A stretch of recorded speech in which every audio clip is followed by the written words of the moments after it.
After her father-in-law's sudden death, Kathleen showed up for the will reading, where her ex-husband and his mistress sat proudly with their baby. But the moment the notary started reading the old man's final words, my world shattered the day I found out my father-in-law Eugene had passed away.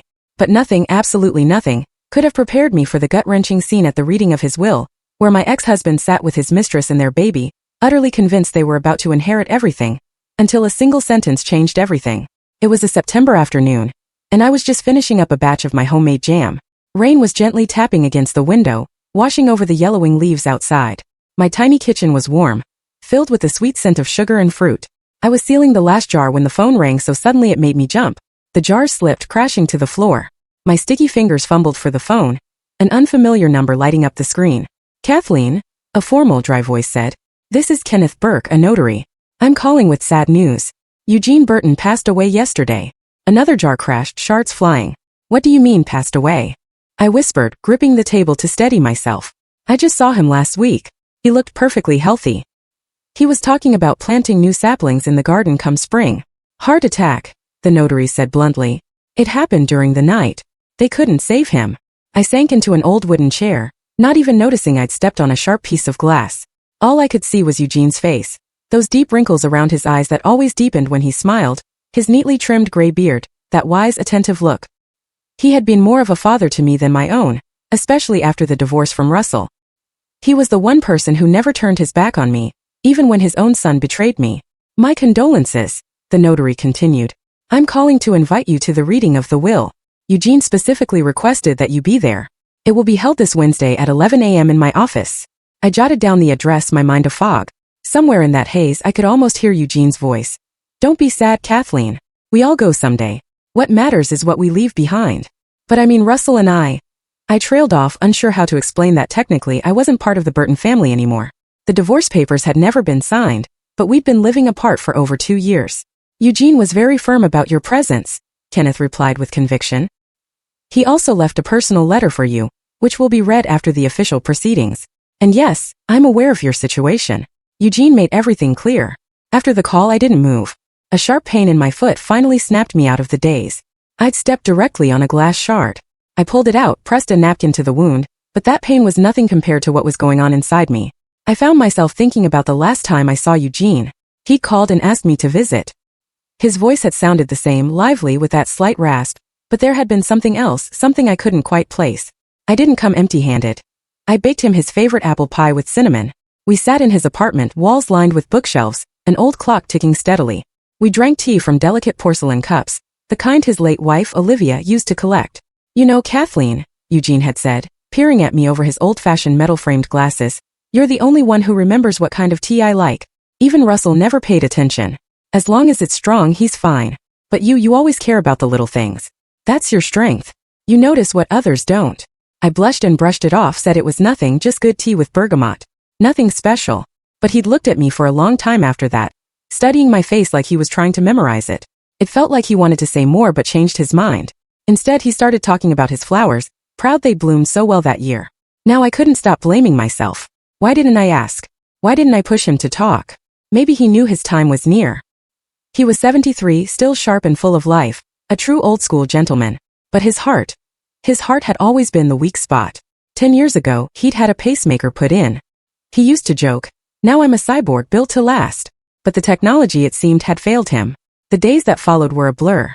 I went about my routine on autopilot, showing up to my job at the library where I'd worked for 15 years, answering questions, checking out books. No one noticed anything different. I'd never been especially talkative to begin with. Only Linda, the head librarian and an old classmate, said something. You look a little pale, Kathleen. Are you feeling okay? Just didn't sleep well, I lied. I didn't go to the funeral. I couldn't bear the thought of seeing Russell and his new flame. It had been 2 years since I'd accidentally discovered his affair with a woman named Shirley. That evening, while Russell was in the shower, he'd left his phone on the coffee table. A message popped up. Out of habit, I glanced at the screen and froze. What I saw wasn't meant for my eyes. 25 years of marriage undone in a few lines of text and a handful of photos I wished I could unsee. I placed the phone back on the table just as Russell came out of the bathroom. He didn't even try to deny it. No outrage, no excuses, just a tired kind of resignation. You get it, don't you? He said, eyes avoiding mine, staring somewhere past me at the old dresser covered with wedding photos. At our age, love doesn't feel big anymore. Being with you is just easy, comfortable. But I'm tired of the routine. I'm sorry. Comfortable routine. Those words hurt more than the betrayal itself. So all that I had thought was quiet happiness, the calm evenings, shared dinners, the occasional peaceful trip out of town, had felt like a burden to him? Maybe it always had. I didn't argue. I just packed a few essentials into my old suitcase, a beat-up roller bag, and left for my friend Joan's place. Joan, who'd been my best friend since high school. A week later, I found a small one-bedroom apartment on the edge of town. Tiny but clean, it looked out over a park. My modest librarian's salary covered the basics, nothing more. Technically, Russell and I never divorced. He kept postponing the court date, saying work was too busy. I didn't push. Then one day, mutual friends told me that Shirley was pregnant. A 29-year-old office manager from Russell's department, expecting her first child. And of course the father was Russell. The news stung, but what followed surprised me. Relief. Strange, quiet relief. The divorce suddenly didn't matter anymore. What was the point in papers when life had already made things final? The only person from my old life I still kept in touch with was Eugene. He called me a month after I left Russell. "I don't know what happened between you two," he said, his voice holding no judgment, only a deep sadness. "And I don't want to interfere. I just want you to know you'll always be part of this family to me. I thought of you as a daughter for a long time, and I'm not letting go of that just because of Russell's choices." I nearly broke down then. For the first time since the separation, I hadn't cried when I found another woman's clothes in our home, not when I packed my bags, not even when Joan tried to console me with a classic, "Men are all pigs." But Eugene's warm words cracked the wall I'd built around my heart. From then on, we saw each other every couple of weeks, either at a small cafe near his home that served great pancakes, or in his garden once summer rolled around. Eugene was an avid gardener. We never spoke about Russell. Eugene would talk about his work. He'd kept teaching part-time at the technical university until the very end. He gave a special course on materials resistance. He'd talk about the books he was reading, about his travels in his younger days. He'd seen nearly the whole country while working on research expeditions. Sometimes he'd bring up his late wife, Olivia. "My lighthouse in life storms," he called her. I would bring him fresh pastries made from my grandmother's old recipes. I helped around the house, and for a few hours I felt needed again. In those brief moments I found myself not as the ex-wife left for a younger woman, but as someone valued for her heart and kindness. Now he was gone, and I had to go through yet another loss. I would have to face my ex-husband and his new family. I knew they'd show up at the reading of the will. Russell had always assumed his father would leave him the downtown apartment and the country house. We used to talk about it, even make plans for how we'd use the inheritance. "The old man's still holding on, but sooner or later it'll all be ours," he'd say. I would always shut down those kinds of conversations. Now, most likely the apartment and the house would go to him and Shirley. Maybe this time Russell would finally file for divorce so he could officially remarry. Wednesday morning was damp and cold. Heavy gray clouds hung low over the city, threatening rain. I hadn't slept well all night. I dreamed of Eugene speaking to me, but the words were just out of reach. I woke up with a pounding headache and a weight on my chest. In the kitchen, I brewed strong bergamot tea in his memory, even though I preferred plain black myself. Then I started getting ready. I pulled out a black suit I'd been saving for special occasions, a fitted jacket and a knee-length skirt. I'd bought it 3 years ago for a library event celebrating my work anniversary. "Why spend money on something expensive? You've got nowhere to wear it," Russell had said at the time. But I'd insisted, and I'd never regretted it. The suit was a little snug now. 2 years of loneliness, irregular meals, and emotional snacking had left their mark. Still, I looked dignified in it, sharp and composed. The gray strands in my hair, which I used to hide with dye, now framed my face in a soft silver halo. "Your gray hair is noble," Eugene used to say. "It's like a crown of wisdom. Don't hide it." Before heading out, I stood in front of the mirror for a long moment. The woman looking back had tired eyes, but her back was straight and her chin was lifted. "You've got this," I told my reflection. "You're stronger than you think." I took a taxi to the notary's office. I didn't want to risk being late waiting for the bus. The ride cost almost my whole daily budget, but today that didn't matter. The driver, a quiet man with a thick mustache, seemed to sense my mood. He didn't try to make small talk. He just turned on the radio and let the soft notes of old classic songs fill the silence. As soon as I stepped out of the taxi in front of the 4-story historic building that housed the notary's office, I saw them. Russell, noticeably heavier than he'd been 2 years ago, stood in an open coat with a loosely wrapped scarf. Beside him was a young woman holding an infant. They were sheltering under the awning, waiting out the light drizzle that had just begun. First, I didn't recognize Shirley. Motherhood had changed her. Her face was rounder, there were dark circles under her eyes, and her hair was pulled back into a messy ponytail. The glamorous girl with bold makeup, the one whose photos I'd once seen on Russell's phone, was gone. Only the confident, almost defiant look in her eyes remained. The baby, wrapped in a light blue blanket, a boy no more than 3 months old, whimpered restlessly in her arms. Shirley bounced him impatiently, clearly annoyed. My heart clenched. The pain and resentment I thought I'd buried long ago rose to the surface in an instant. I had spent 2 years learning to push the betrayal out of my mind, focusing on work and those quiet visits with Eugene. But seeing them now with a child, the child I had once dreamed of having, tore open every old wound. They were heading for the door when Russell turned and spotted me. His face flashed with surprise, then he gave me a stiff nod, like you would to an old acquaintance. Shirley followed his gaze, narrowed her eyes, clutched the baby closer, and whispered something into Russell's ear. I felt my feet root to the pavement. My first instinct was to turn around and leave. Why was I here? Why put myself through this? Why reopen old wounds just to watch Eugene's home, his apartment full of antique furniture, his garden where every tree had been planted with care, pass into the hands of his son and the woman who'd replaced me? But something in the notary's voice during that phone call, something about Eugene's final wish, gave me pause. I took a deep breath and walked toward the entrance. Raindrops landed on my cheeks, mixing with tears I hadn't meant to shed. I wiped them away with the back of my hand. I'm doing this for you, Eugene, I thought as I climbed the steps. This will be my last gift to the one person who never betrayed me. Inside, the office smelled of wood polish and old paper. The scent reminded me of the library. Rows of shelves stacked with files, thick curtains muting the sounds of the city outside. But here, instead of readers, there were people with tense faces, here to sort out wills, donations, inheritances. A young woman in a crisp suit checked my ID and asked me to wait in the lounge. I chose the furthest corner, pulled a worn book of poetry from my bag, the one Eugene had once given me. I couldn't focus on the pages, the letters blurred before my eyes. Russell and Shirley sat across from me. Shirley was whispering something to the baby, while adjusting the lace-trimmed edge of the blanket. Russell was tapping his fingers on the armrest, glancing at his watch every few seconds. He always did that when he was anxious, I remembered. 25 years together, we'd known everything about each other. Or so I had thought. Muted voices drifted in from the notary's office through a half-open door. The previous appointment was wrapping up. A moment later, the door opened and an elderly couple stepped out. The woman dabbed at her eyes with a handkerchief while the man gently supported her, murmuring quiet reassurances. "Burton, please," came the voice of Kenneth Burke, the notary I'd spoken to on the phone. Russell sprang to his feet and offered Shirley his hand, helping her up as she cradled the baby. I stood last slowly as if I had to force each step forward.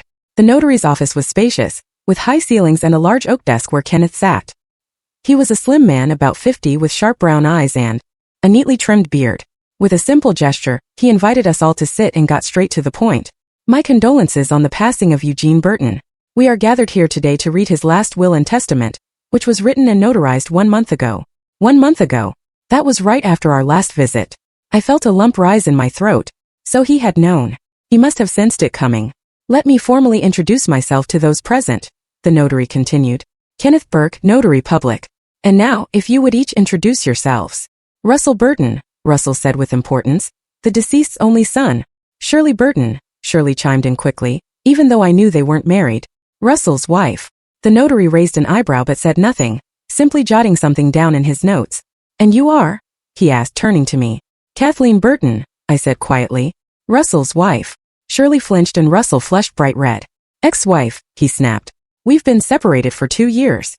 Nevertheless, the marriage has not been legally dissolved," the notary said evenly, making another note.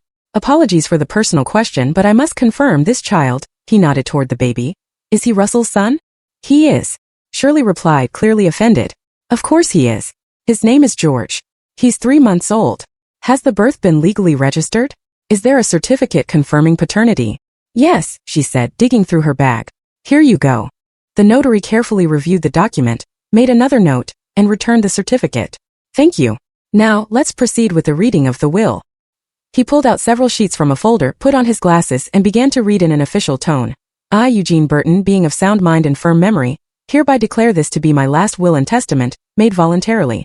All property belonging to me, namely my apartment, my country house, the funds in my bank accounts, shares in various companies, and all other movable and immovable property I may own at the time of my death." I was only half listening, my attention drifting around the room. On the wall hung a portrait of an older man with military medals, likely the notary's father or grandfather. Behind glass in a tall cabinet were thick volumes of legal codes.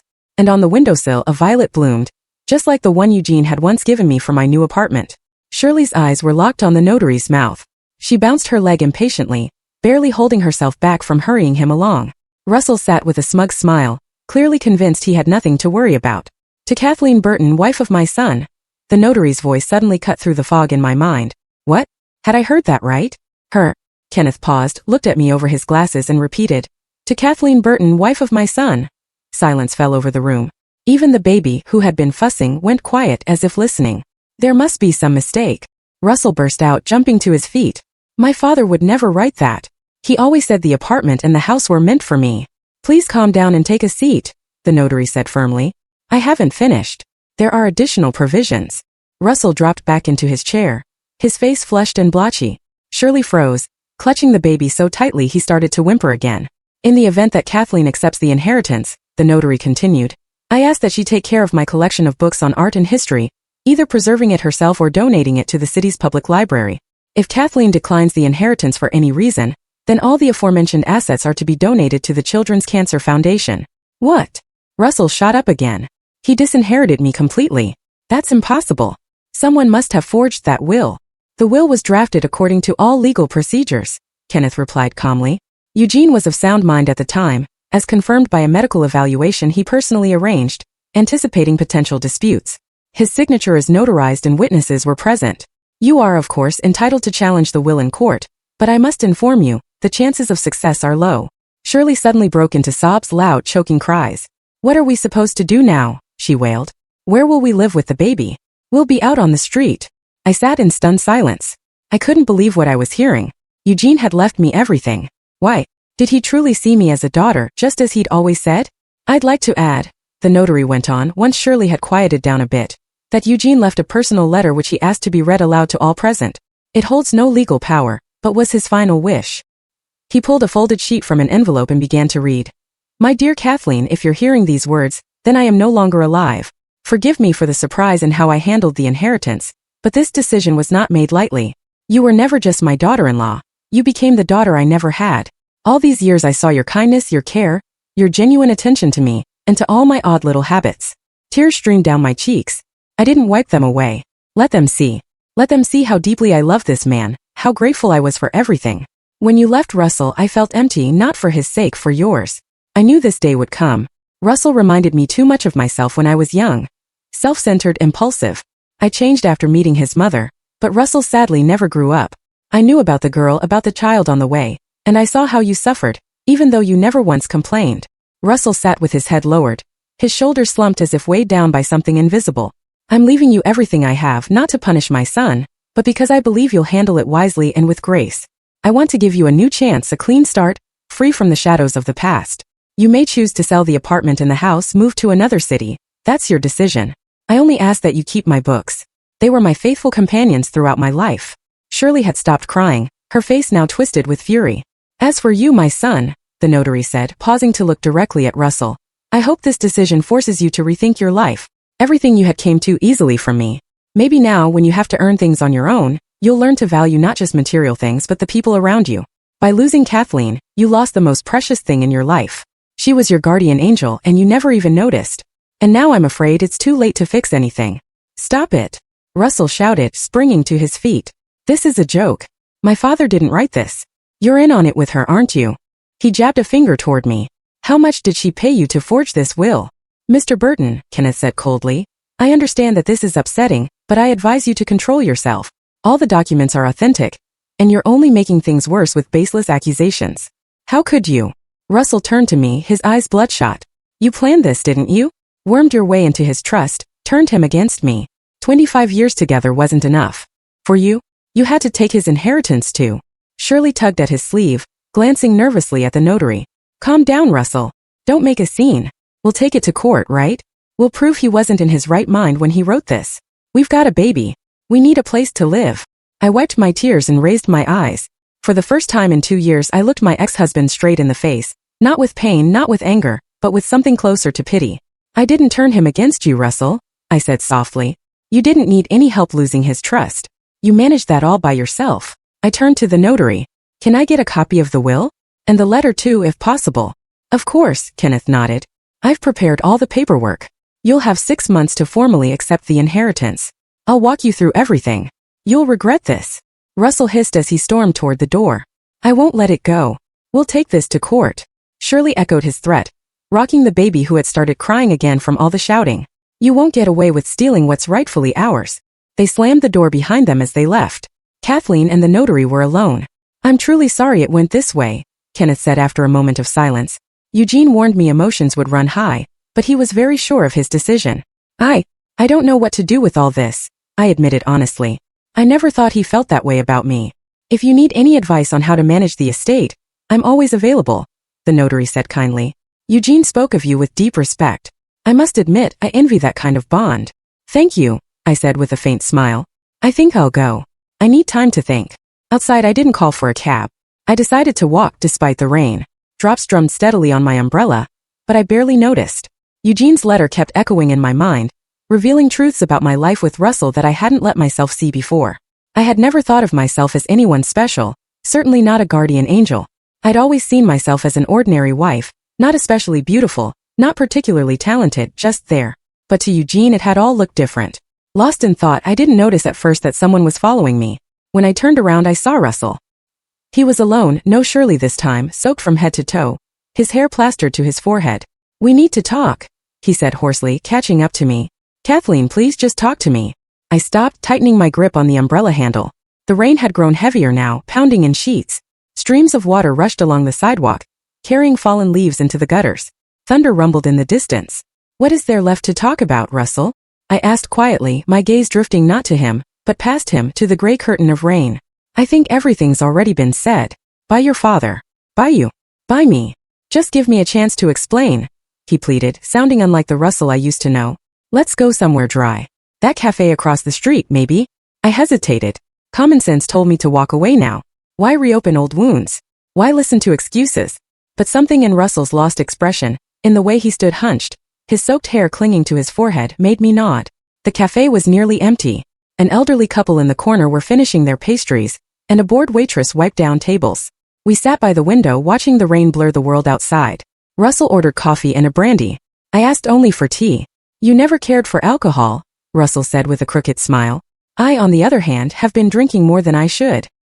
He threw back the brandy in one gulp, winced and stared out the window. You know, when Dad got sick last year I thought, this is it. The beginning of the end. I started picturing the funeral, planning how I'd manage his property. It sounds awful, I know, but it's the truth. I was counting on his inheritance, thought Shirley and I would finally live well. You were never very good at hiding your thoughts, Kathleen replied.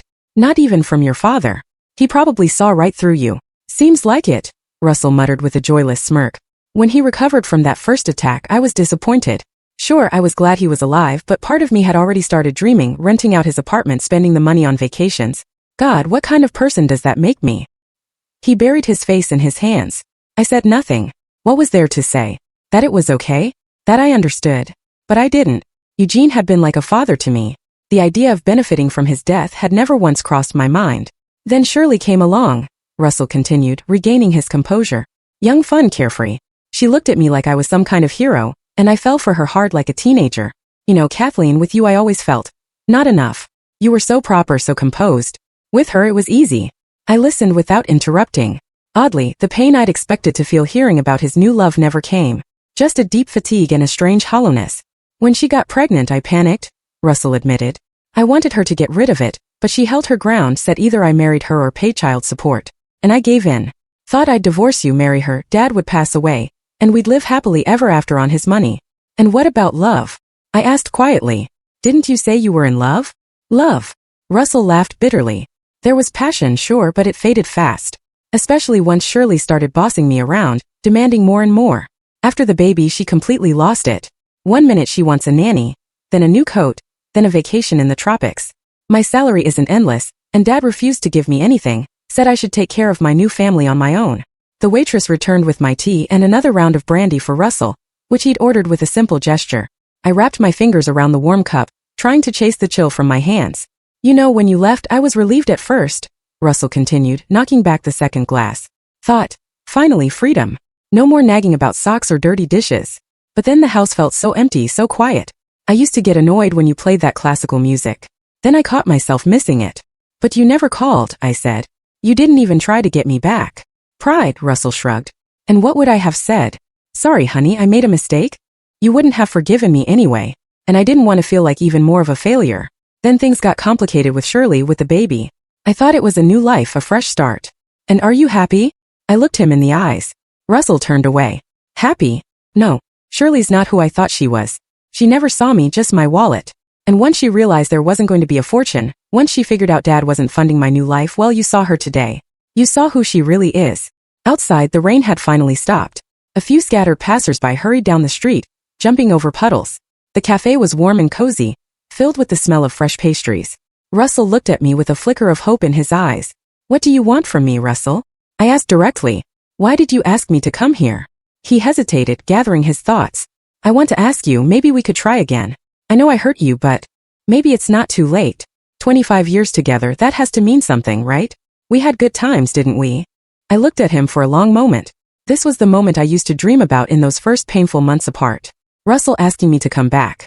A year ago, I might have thrown myself into his arms, forgiven everything, erased the pain. But not now.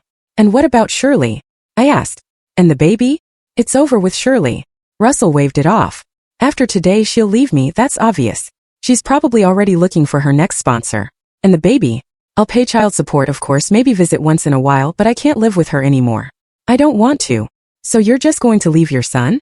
I shook my head. He's an innocent in all this, Russell. I'm not abandoning him. Russell protested. But I can't stay in a loveless relationship just for the kid. That wouldn't be fair to her or to me. And were you fair to me? I asked quietly. When you cheated, lied, built a new life behind my back? Russell dropped his gaze. No. I was a bastard. I know. I probably don't deserve forgiveness. But Kathleen, after 25 years, don't I deserve at least a chance? One chance to make things right. I studied him. His graying hair, the wrinkles near his eyes, the veins on his hands, familiar yet different. Once the man I loved, then the man who betrayed me, and now, who was he now? I don't know, Russell, I said honestly. Right now, I just can't give you an answer. It's all too much. Eugene's death, the inheritance, seeing you again. I need time. We've got time, Russell said quickly, latching on to my words. You're not going to throw me out, are you? I've got nowhere to go. Shirley's going to kick me out the second I walk through the door. You want to stay in Eugene's apartment? I asked, surprised. In the home of the man you essentially betrayed while dreaming of his death? Russell flushed with shame. Stupid idea, right? He gave a crooked smile. I don't know what I'm thinking anymore. I just feel cornered. No money, no home, no family. Everything fell apart in one day. You still have a job, I reminded him. You've always made decent money. Rent a place, start over. Maybe it's time you felt what it's like to stand on your own, without someone always picking up the pieces. You're angry, Russell said. And you have every right to be. I get it. If you don't want to help me, just think about us. About the good times. About what we could still have. He paid the bill and got up, pulling on his soaked jacket.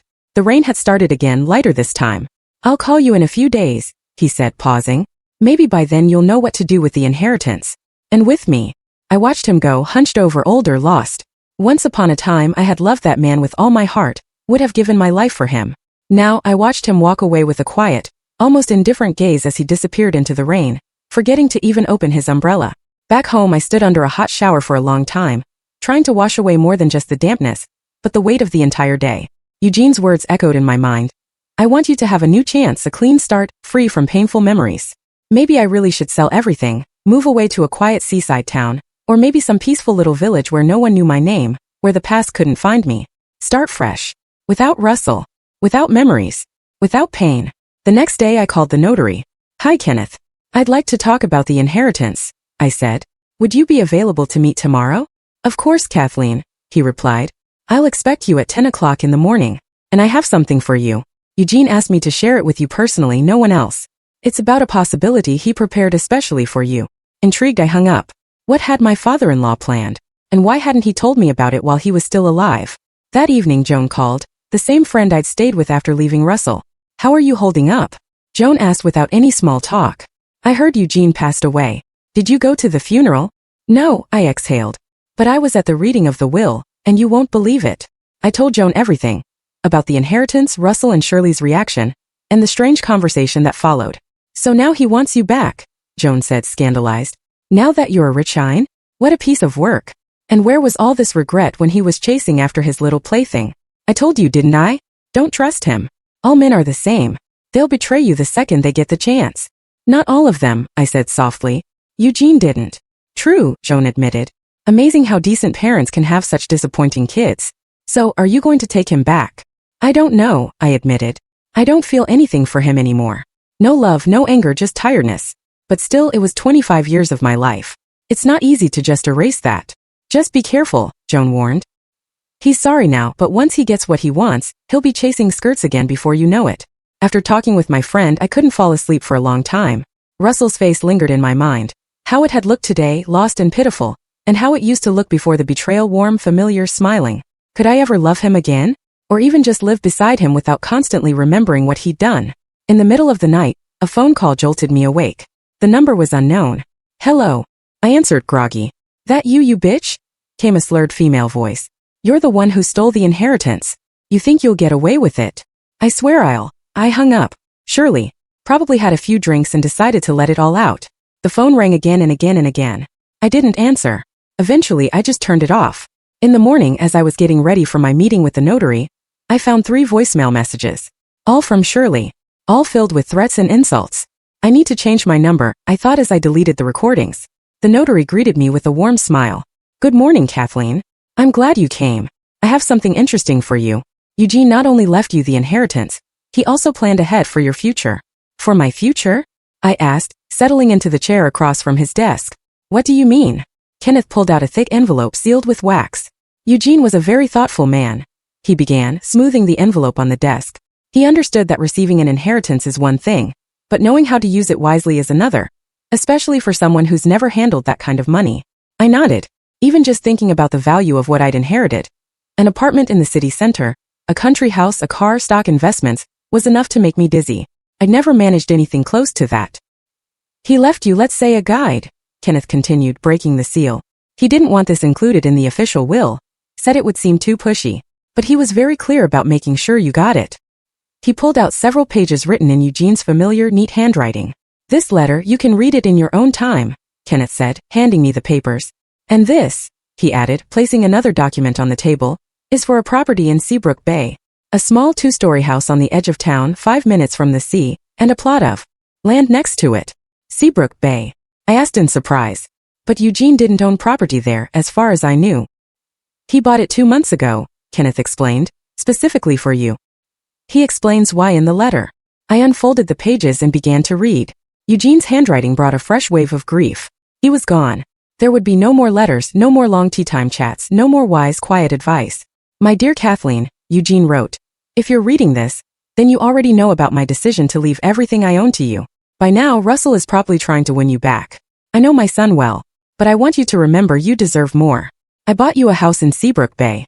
It's a small coastal town where Olivia and I spent our honeymoon, peaceful, charming, with a unique atmosphere.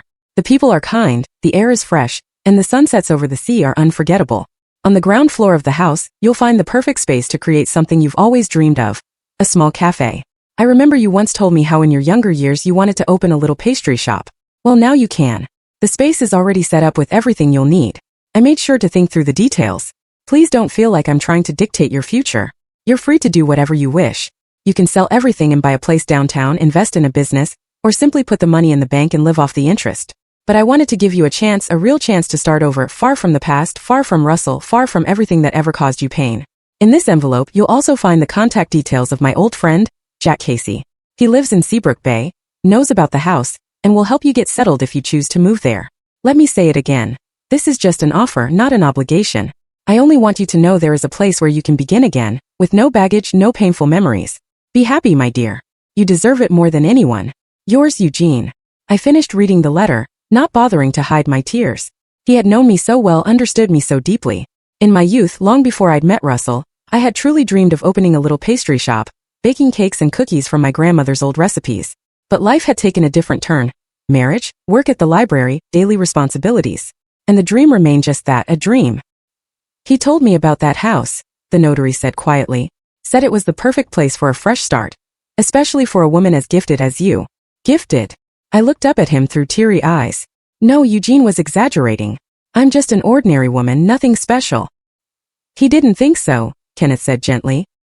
He said you were a wonderful cook, that you had a kind heart and skilled hands, and that his son never knew how lucky he was. I lowered my eyes, a little embarrassed. I wasn't used to compliments. Russell rarely praised me. He always treated everything I did as something expected, routine. Well, now I have a lot to think about, I said, gathering the papers. Thank you for everything. You've been very kind. I'm just carrying out Eugene's wishes, Kenneth replied with a smile. But if I may offer one piece of advice, Don't rush any decisions, especially about your personal life. Sometimes a little time is exactly what we need to figure out what we truly want. I didn't go straight home. My feet carried me toward the waterfront. I had always loved that spot, especially in the off-season when it was quiet and empty. The river was gray and cold, pushing its waters toward the sea. Across the bank, the silhouettes of tall buildings rose in the mist. Anonymous, uniform. But for someone, those places were home, a place where someone was waiting. No one had been waiting for me for 2 years. And now I had a choice. Go back to the past or start over in a town I'd never seen, among people I'd never met. It was terrifying, but maybe, just maybe, this was what I had wanted all along. A fresh start. My thoughts were interrupted by the buzz of my phone. Russell. Kathleen, can I come by tonight? He asked, skipping any greeting. We need to talk. Seriously, about what, Russell? I think we said everything yesterday. No, not everything, he said, a firm edge in his voice. I did a lot of thinking last night. I realized what an idiot I've been. Not just these past 2 years, but before that too. I didn't appreciate what I had, who I had. Please give me a chance to make it right. I'll come by tonight, okay? I hesitated. Part of me, the part that still remembered the happy years of our marriage, wanted to say yes. But another part, the one that had grown stronger during 2 years of solitude, resisted. All right, I said at last. Come by at 7, but I'm not promising anything, Russell. Do you understand? I understand, he said with a breath of relief. Thank you. I'll be there. That evening, as I set the table, I felt a strange calm. I took out the fine porcelain tea set, a wedding gift from Russell's parents I'd only used on special occasions. I brewed tea, sliced a store-bought pie. Nothing fancy, just a quiet meal for a conversation. Not a date. Not a reconciliation. Just 2 adults, once close, sitting down to talk. Russell arrived right at 7, holding a bouquet of deep burgundy roses, my favorite. He wore a pressed shirt, clean-shaven and neat, smelling of the same cologne he used to wear early in our marriage, back when he still tried to impress me. Thank you for agreeing to see me, he said as he stepped inside. I was afraid you'd change your mind. I keep my word, I said simply, taking the bouquet. Come in. The tea's ready. We sat at the table like we used to long ago, face to face. But now, instead of comfortable closeness, there was a long 2-year gap and a deep well of mistrust between us. How did it go with the notary? Russell asked, accepting a cup of tea from my hands. Fine, I replied, not giving away much. We went over the formalities of the inheritance process. Oh, so have you decided what you'll do with Dad's apartment and the house there? There it is, I thought. The real reason he came. Out loud, I said, not yet. I need time to think. Russell stirred his tea, and the soft clink of the spoon against the porcelain echoed in the silence. Kathleen, I want to be completely honest with you, he said, setting the spoon aside. Yes, at first I reached out because of the inheritance. I'm sorry, but it's the truth. I was desperate. Shirley kicked me out. I'm almost broke. No place to go. And I thought maybe you'd have some compassion. I watched him in silence, not interrupting. For the first time in all our years together, he was being completely honest with me. But then, Russell continued, I realized this might be a chance. A real chance to make things right. To come back to you, the woman who stood by me for 25 years and never once betrayed me. I was a blind fool. I thought I deserved more, thought life was passing me by. But the truth is, I was the one who destroyed the only real thing I ever had. As he spoke, I found myself drifting through memories. Our life together, the good times and the bad, the laughter and the pain. I remembered how deeply I once loved this man, so much that I would have forgiven him anything. But Russell, I gently interrupted. I appreciate your honesty. I really do. But I'm not sure we can go back. Too much has changed. I've changed. I know, he nodded. But maybe we don't have to go back. Maybe we could start fresh as if we just met. I'm willing to do the work. Court you, win you over. Prove that I'm worth a second chance. He reached across the table and touched my fingers. The contact stirred something strange. Not warmth, not discomfort, just nothing. I've got some savings, he went on, oblivious to my reaction. I could rent a place, get a job closer to you. We could start dating again. Go to the movies, the theater, little cafes like we used to. Remember those early days? I gently pulled my hand away and stood up, walking over to the window. Dusk had settled outside. Lights flickered on in the surrounding buildings. People were heading home from work, walking their dogs, living their ordinary evening routines. You know, Russell, I said, still facing the window. Today I found out Eugene bought me a house in Seabrook Bay. It's small, 2 stories with a little yard. The first floor is perfect for a cafe. My old dream. You remember? I told you once. A cafe. Russell repeated, surprised. But you're a librarian. What cafe? Before the library, I studied pastry for 2 years. I reminded him. And I always wanted a little place of my own. But then we got married and you thought it was silly, so I let it go. And you're really thinking of going to that place? What's it called? Seabrook Bay. Yes, I'm thinking about it. Starting over. Far from the past. Opening a little cafe. Baking pies. Meeting new people. Russell got up and joined me by the window. I could come with you, he offered after a pause. Help with the cafe. Handle the books. I've always been good with numbers, you know that. Why, Russell? I turned to look at him. Why would you want to move to a quiet little town with no career ladder? No nightlife. You've always loved the city, the buzz, the possibilities. Seabrook Bay is slow, quiet, simple. For you, he said softly. I've realized, Kathleen, without you it's all empty. The money, the career, the fun. It means nothing if I don't have someone beside me who truly understands and accepts me. I watched him, and for the first time that evening, I felt something close to what I used to feel. A gentle warmth, a faint echo of what once was between them. But was that enough? I need time to think, I said. This is a big decision for both of us. I understand, Russell nodded. How much time do you need? I don't know. A week, maybe 2. I want to go to Seabrook Bay, see the house, the town. Figure out if that life is right for me. Let's go together, he offered. This weekend. I can borrow a car from a friend. We could. No, I interrupted gently but firmly. I want to go alone. This is my decision, Russell. My life. He looked disappointed but didn't argue. Okay, whatever you say. But will you call me when you get back? Let me know how it went. I will, I promised. After he left, I sat alone in the quiet apartment, replaying our conversation in my head. Russell seemed sincere, truly regretful. But was that regret really for her or just for what he had lost? Would his love still remain if he realized she didn't plan to share the inheritance? The next day, I took the day off from the library and headed to the train station. The train to Seabrook Bay departed at noon, and the journey would take about 5 hours. I bought a compartment ticket, packed a book and some snacks. On the train, I reread Eugene's letter. You deserve more, he'd written. Maybe he was right. Maybe it was time to stop clinging to the past and finally allow myself to dream about the future. Seabrook Bay greeted me with bright sun and a crisp sea breeze, unexpected for October. A small, cozy town with neat little streets that sloped down to the water. I liked it instantly. I took a taxi from the station, and the elderly driver with a thick beard chatted cheerfully about the town as we drove toward the house. Oh, you're heading to Eugene's place, he said with interest after hearing the address. Good man. He came by a few times, checked on the place, did some work. Told me he was getting it ready for his daughter. I'm not really his daughter, I said, slightly embarrassed. His daughter-in-law? Well, he called you his daughter. The driver shrugged. Said he was fixing it up so she could live comfortably. The house was exactly as I had imagined while reading Eugene's letter. 2 stories, pale brick, a tiled roof, and a small terrace overlooking the garden. The yard was well kept, clearly cared for.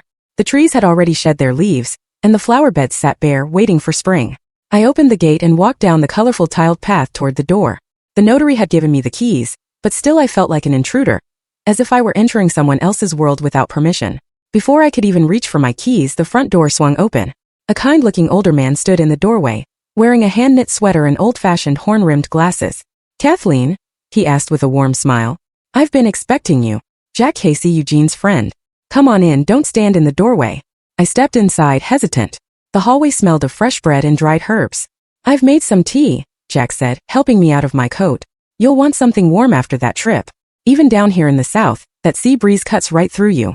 We stepped into the living room, spacious, full of light, with large windows and furniture in a tasteful 60s style. In the corner stood an old radio, and watercolor landscapes of the local area hung on the walls. Do you like it? Jack asked, noticing my gaze. It's all Eugene. He had great taste. Said he wanted the house to feel like the time when we were young. He hunted all this down in thrift shops and antique stores. I sank into a soft armchair, feeling a flutter of emotion. This house, crafted with such love and attention to detail, had been made for me. For my new beginning.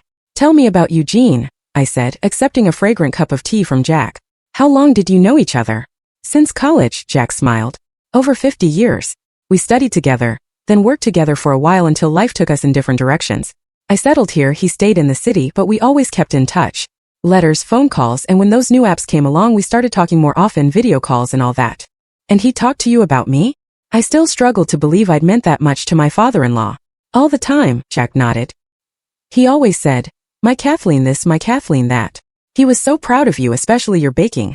Said, even the fanciest restaurants couldn't match your pies. I smiled shyly. Eugene had truly loved my baking, especially my grandmother's apple strudel.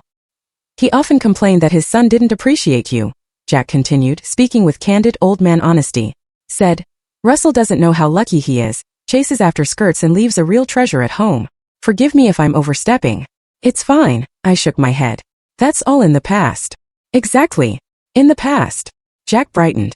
Eugene always said, help Kathleen let go of the past and start a new life. That's why he bought the house. That's why he planned the cafe. There really is a cafe? I asked curious. He really planned it all out? Oh, he sure did, Jack said, rising to his feet. Come on, I'll show you.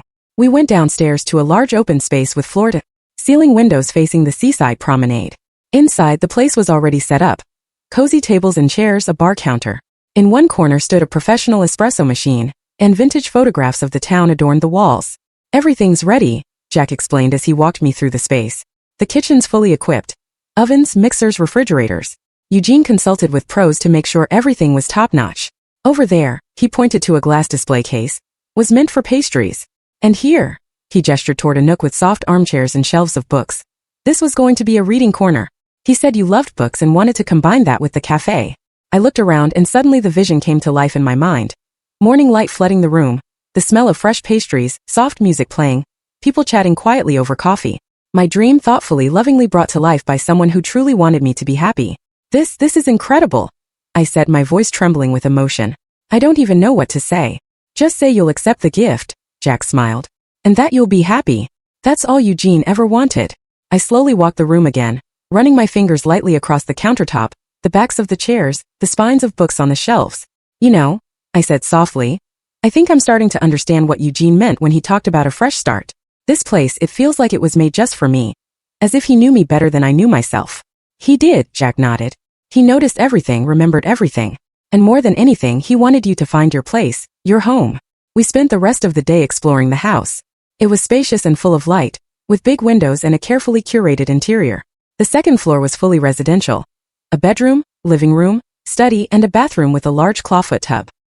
He really put thought into this part, Jack said as he showed me the study, its walls lined with floor-to-ceiling bookshelves. Told me Kathleen loves the classics, especially poetry. He put together a whole collection of rare editions. By evening, we returned to the living room where Jack had set the table for dinner. A simple but hearty meal with locally caught fish. Well, I'll leave you to settle in, Jack said once we'd finished. Give you some space to think. If you need anything, I live just across the street in the house with the blue shutters. Come by any time. When I was finally alone, I sat in the living room for a long time, staring into the fire Jack had lit before he left. Outside, the sea whispered steady and low like a lullaby to the town. For the first time in what felt like forever, I felt an unexpected sense of peace, as though I'd finally come home after years of wandering. Before bed, I stepped out onto the terrace. The night sky was dusted with stars so bright, unlike anything I could ever see in the city, hidden behind its constant glow. The fresh sea breeze played with my hair, carrying the scent of salt and seaweed. Maybe this is it, I thought, gazing out at the dark line of the ocean on the horizon. A new town, a new purpose, a new life. Without Russell, without old pain, without always feeling like I'm not enough. The morning sun slipped through the loosely drawn curtains and woke me gently. I stretched in bed, and for the first time in many months, woke without that familiar heaviness in my chest. I got dressed quickly and went downstairs to the space that would soon become my cafe. In the morning light, it looked even cozier, more inviting.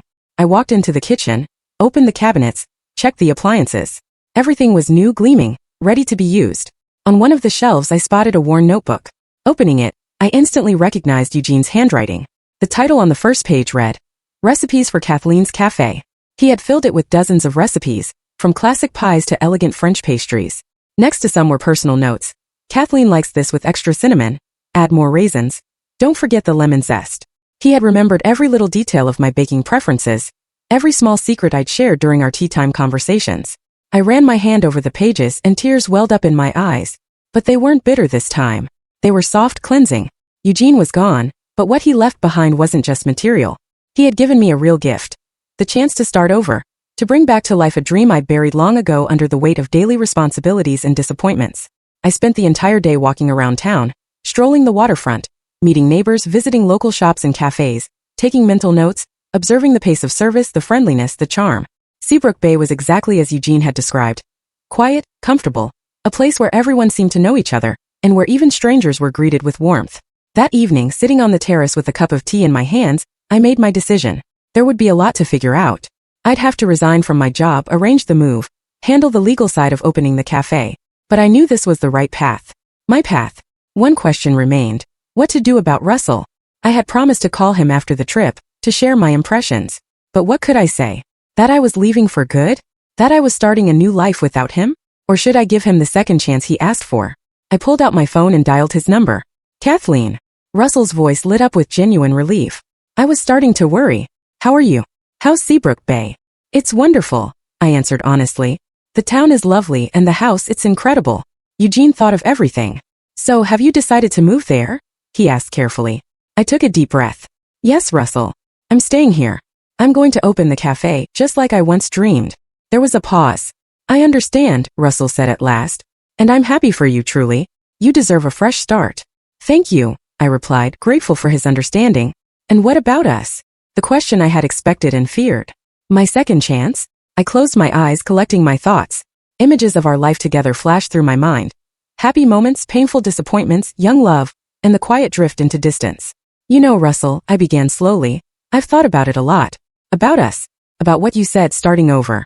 And I realized, I can't just go back. Too much has happened. The wounds go too deep. I understand, he said, his voice low. But I continued, surprising even myself. If you truly want to start from scratch, really start over, then come to Seabrook Bay. Not right away. Give me time to settle in. A month, maybe 2. And then we'll see. Really? His voice lit up with hope. You'll let me come? Not to move in.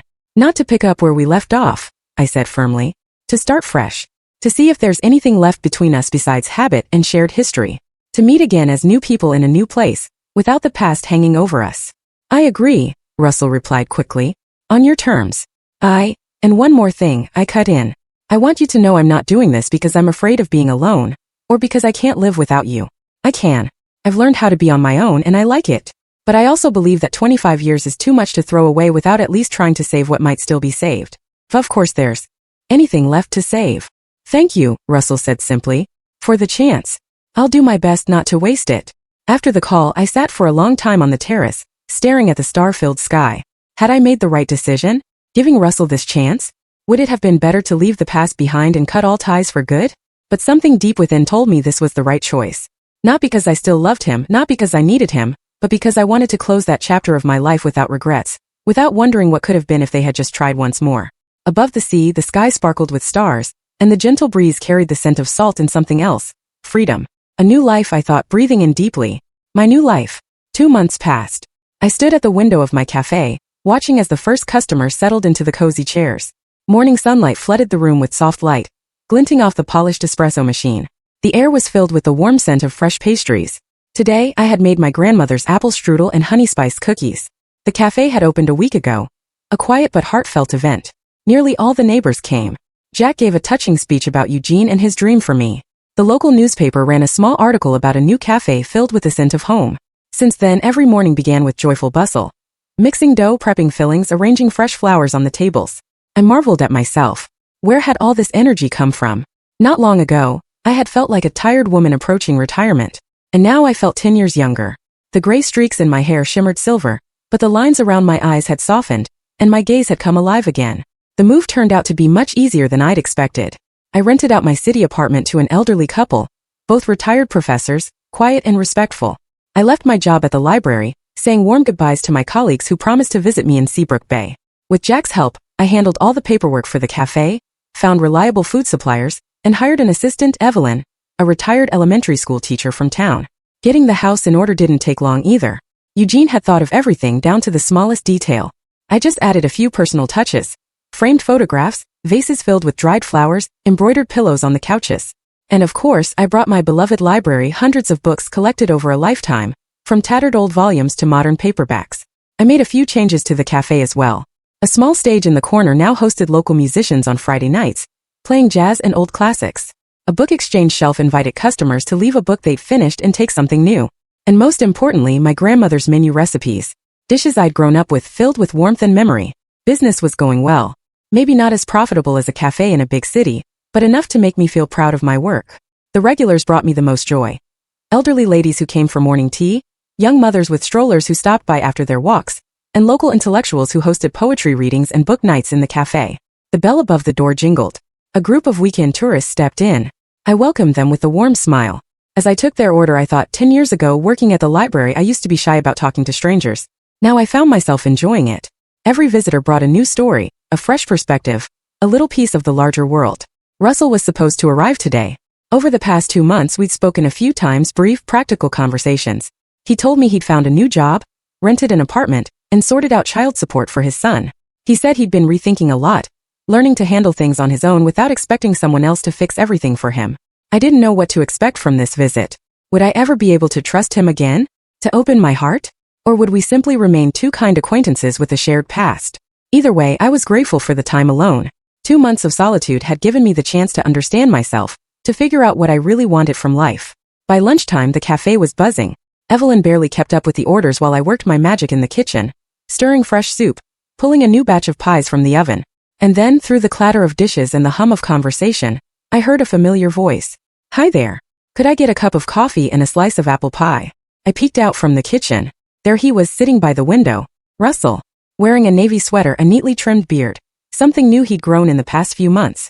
He looked refreshed, younger somehow, and different. Not the overconfident man I remembered, but not the broken one from our last meeting either. Our eyes met and he smiled, a little unsure without the old smugness. "Hi, Kathleen," he said, standing up. "You look amazing." "Thank you," I replied, tugging at my apron without thinking. "You look good too. Got some sun." "Yeah, can you believe I started running in the mornings?" He rubbed the back of his neck, embarrassed. "Never thought I'd actually enjoy it." I found myself genuinely glad to see him. Not as an ex-husband, not even as someone I might fall for again, but just as a person connected to so many of my memories. Some good, some not, but all of them mine. "I'm a bit busy right now," I said, nodding toward the customers. "But we close at 6. If you'd like, we could have dinner together." "I'd like that," Russell nodded. "I'm staying at the inn on the waterfront for the week. Thought maybe you could show me around town if you've got time." "Of course. We'll see." I smiled and returned to the kitchen. The rest of the day was full of work, but I caught myself glancing his way now and then. He was sitting with his laptop, probably working remotely, occasionally looking out the window or exchanging a few words with other guests. Once I noticed him chatting with Ruth, a retired literature teacher and one of my very first regulars. Strange, I thought, watching him animatedly talking with the older woman. He used to find people like her boring, too quiet, too old-fashioned. But now he actually seemed interested. At 6, after the last customer left, Evelyn gave me a knowing smile. "Go on, Kathleen. I'll close up and I'll come in early tomorrow so you don't have to rush. Go enjoy yourself. You've earned it." I went upstairs and changed into a light floral dress. I brushed my hair, even put on a little makeup for the first time in a long time. A strange flutter stirred in my chest, like I was a young girl again getting ready for a first date. "Don't be silly," I told myself. "It's just dinner with an old friend. Nothing more." Russell was waiting for me by the waterfront, just outside a small seaside restaurant. The evening was warm, so we chose a table on the open-air terrace. We ordered fish, a bottle of white wine, and spent a long time deciding on dessert. "So," I said once the ordering was out of the way, "what do you think of Seabrook Bay?" "It's an amazing place," Russell replied sincerely.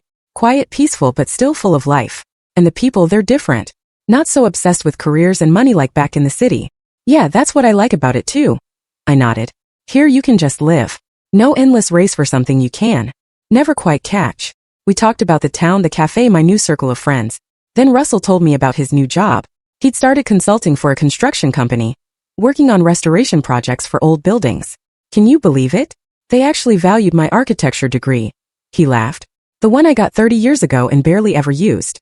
Turns out it's finally come in handy." "I'm really happy for you," I said genuinely. "You always loved architecture. You just got sidetracked by other things." "By chasing money," Russell admitted. "You know, when I ended up alone without my dad's help, without you, without all the things I took for granted, I finally saw how empty I was. And how much time I'd wasted." I stayed quiet, unsure how to respond. It was strange hearing that kind of honesty from someone who used to believe he was always right. "And what about Shirley?" I asked at last. "And the baby?" Russell's expression darkened. "We barely speak. She's with some businessman now, moved in with him. I pay child support and I see George when I can, but it's hard. She does everything she can to limit our time together." "I'm sorry," I said quietly. "It's not the child's fault." "I know," he sighed. "I'm trying to be some kind of father, but it's hard, especially with someone like her." After dinner, we took a long walk along the promenade. The October night was surprisingly warm. The sea was calm, the sky clear and full of stars. "You know what I've been thinking about?" Russell said suddenly. "How strange life is. It took losing everything for me to finally appreciate what I had." I looked at his profile, outlined in the moonlight. "Still Russell," I began. "But also not," he finished for me. It was like time had washed away the layers of pride and pretense, leaving only what was real. "I'm not asking you to forgive me or to love me again," he continued, still looking ahead. I just want you to know I've changed. And I'll keep changing. Not for you, not for anyone. For me. Because I finally see how wrong I was about so much. I didn't respond right away, but I felt something shift inside me. Not love, that had died 2 years ago and wasn't likely to come back. But maybe the start of something else. Respect. Friendship. I didn't know yet. Come on, I said, changing the subject. I'll show you the lighthouse. You can see the whole town from up there. We climbed the hill to the old lighthouse, long out of service but preserved as a local landmark. From the viewing platform, the whole of Seabrook Bay spread out below us. Twinkling lights, the dark ribbon of the sea mountain silhouetted in the distance. It's beautiful, Russell breathed. Now I get why my dad chose this place. Time feels like it stands still here. Yes, I nodded. And there's this feeling of freedom. From pressure. From expectations. From the past. He finished for me. We stood side by side, not touching. There was space between us, both physical and emotional. But it wasn't a space filled with pain or regret. It was a space of respect. Thank you for letting me come, Russell said as we made our way back down the hill. It means a lot. I'm glad you're here, I replied, and to my own surprise I meant it. But let's not rush anything, okay? Let's just see where it goes. Of course, he nodded. No pressure, no expectations. Just 2 weeks in Seabrook Bay. I want to get to know you again, Kathleen. The real you. Not the role you played all those years, not my wife or the perfect homemaker. I want to know the woman who built this life, this cafe, this world of her own. I smiled.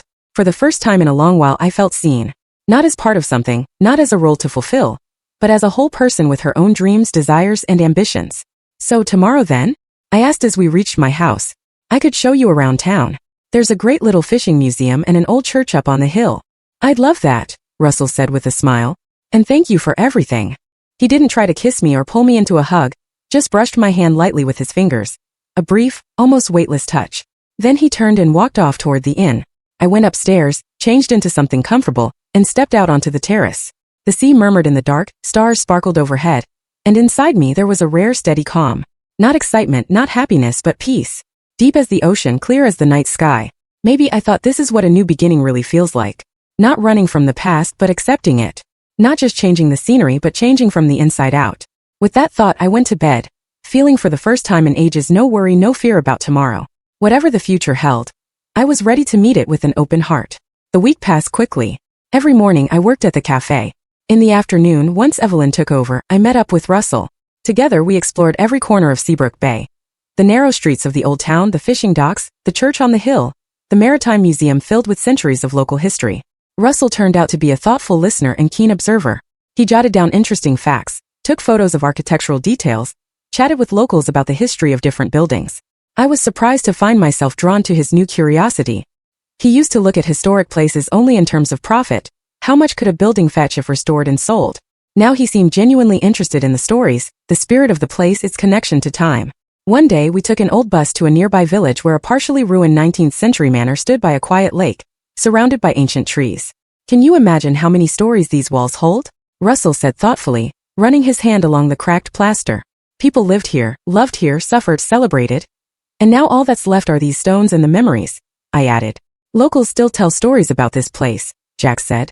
The last owner, an old count, left everything not to his son, but to a young governess, the only one who truly cared for him in the end.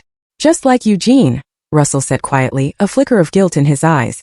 History repeating itself. I didn't respond. What was there to say? The parallel was clear, but I didn't want to reopen old wounds, his or hers. In the evenings we often sat in the cafe after closing, drinking tea, talking about childhood's dreams, books, movies, everything except our past marriage or his betrayal, as if there was an unspoken agreement to leave that topic untouched, to let it heal before bringing it up again. To my surprise, I realized I enjoyed being around Russell. He had changed. Months of reflection had made him more grounded, more thoughtful. He'd started reading. Sometimes he helped out around the cafe, setting tables, chatting with customers, going to the market for fresh produce.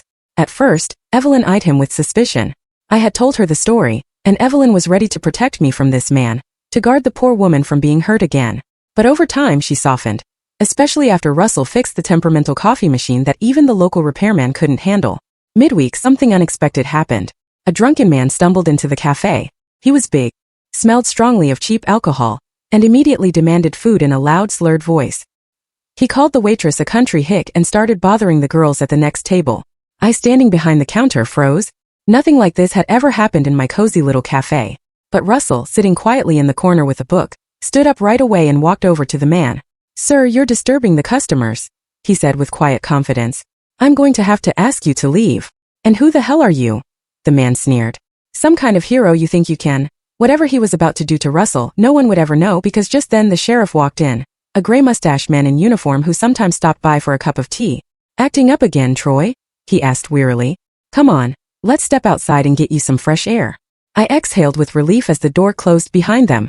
Russell returned to the table where the shaken girls sat, apologized for the scene, and offered them tea on the house. "Thank you," I said quietly when he came back to the counter. I froze. I've never dealt with anything like that here. "No problem," Russell shrugged. "The guy was just drunk. Still, I'm glad the sheriff showed up when he did. I'm not sure how it would have ended if things got physical." There was no boasting in his voice, no false bravado, just an honest admission of his limits. And that honesty touched me more than any exaggerated heroics ever could. That evening after closing, we sat on the terrace sipping tea. Russell suddenly spoke up. "You know, I keep thinking about my father. How little time I really gave him. I always thought there would be more time, more chances to talk, to connect. And now it's too late." I set down my cup and looked at him gently. "I think he knew you loved him," I said softly. "You just had different ideas about how to show it." "Maybe," Russell sighed. "But I missed out on so much. We could have gone fishing together like when I was a kid. We could have talked about books. He was so brilliant. We could have just been a real family." "Don't beat yourself up," I said, touching his hand. "All we can do now is learn from the past. Try not to repeat the same mistakes." "You're right," he said, looking at me gratefully. "As always. You know, I keep wondering why didn't I listen to you before? You always gave such sound advice, but I brushed it off, thought I knew better." I let out a bitter smile. "I wasn't always right either, Russell. And I wasn't always honest. I often said what I thought you wanted to hear instead of what I really felt. I was afraid to argue, afraid of conflict. That's not exactly healthy, is it?" We sat in silence for a moment, both reflecting. For the first time since he'd arrived, we touched on our marriage, our past. And to my surprise, it didn't hurt. Didn't sting like it used to. It just felt like a quiet sadness, a soft ache for what could have been but never was. "Maybe we should start over," Russell said quietly, still looking out at the sea. "Not as husband and wife, just as two people who once lost each other and might have found each other again." I looked at him for a long moment. In the fading light, his face seemed softer, his eyes reflecting the lights from the waterfront. "Let's not rush," I said at last. "We have time, and I want to be sure this isn't just a moment. Not just nostalgia." "I understand," Russell nodded. "And I'll wait as long as it takes. But I want you to know something. I've changed, Kathleen. And the change is real." 6 months had passed since I moved to Seabrook Bay. My cafe had become a favorite spot for both locals and tourists. By spring, I had expanded the menu with light salads and chilled soups, and the terrace now bloomed with colorful flower pots I had planted myself. On this sunny April morning, I stood on my porch, looking out at the garden awakening from its winter slumber. The apple tree Eugene had planted was covered in soft pink buds, promising a generous harvest. The air was filled with the fresh scent of spring and the fragrance of early blooms. A lot had changed over these months.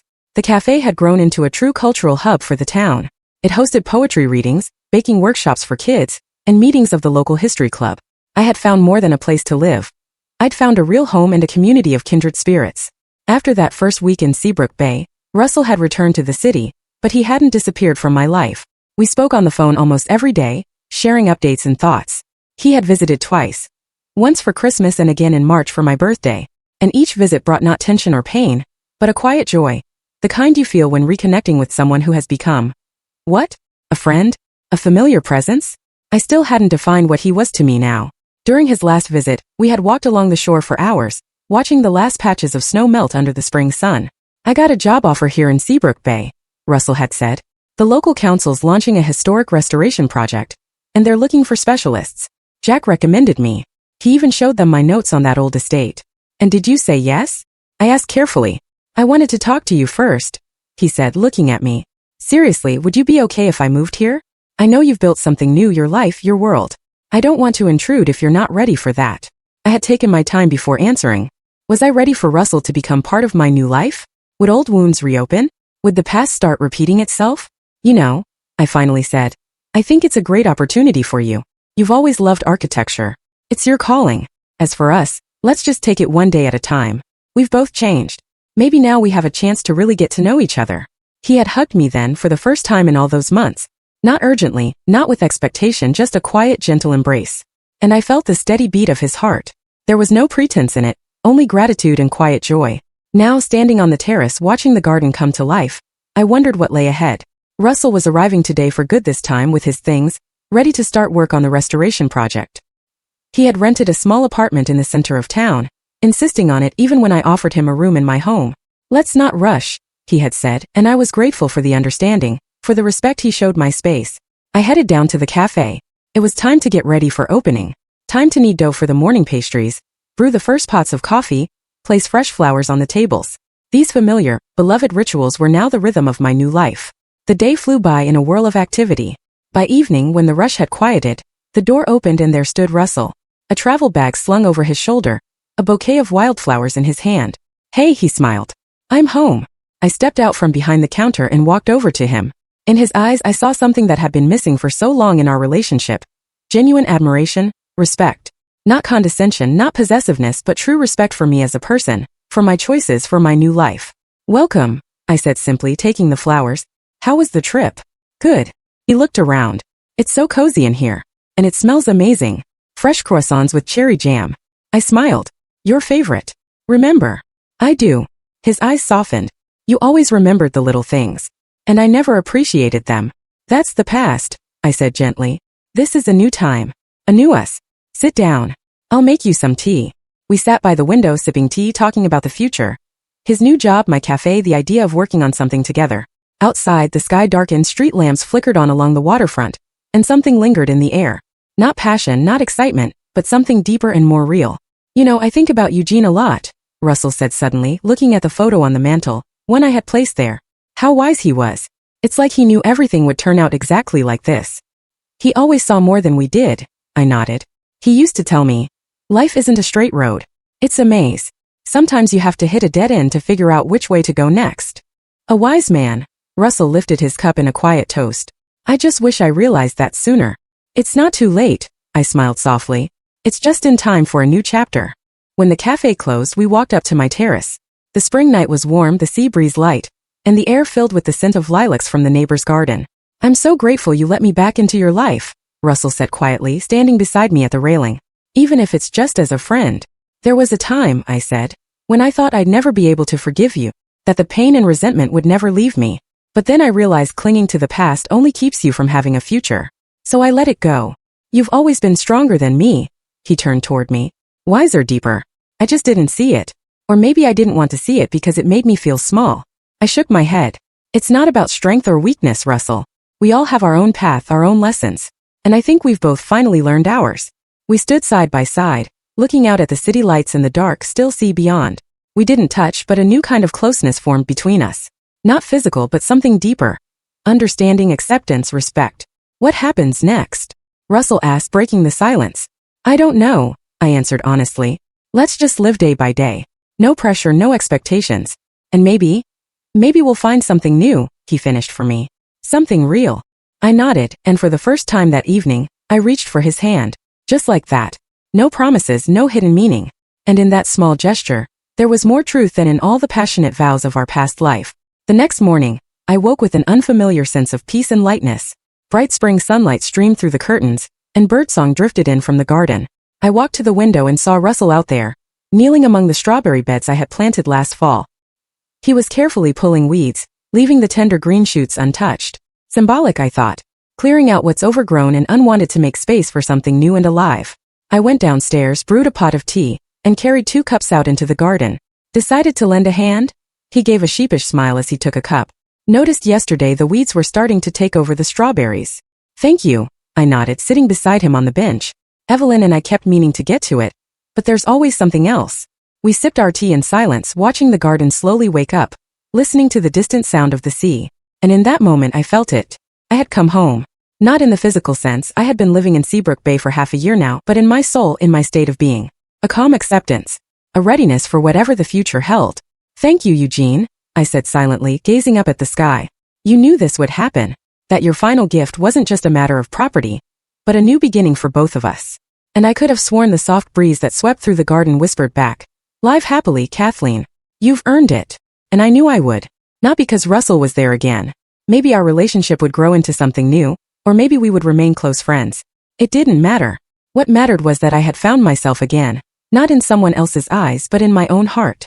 And that, more than anything, was the true gift Eugene had left me in his final will.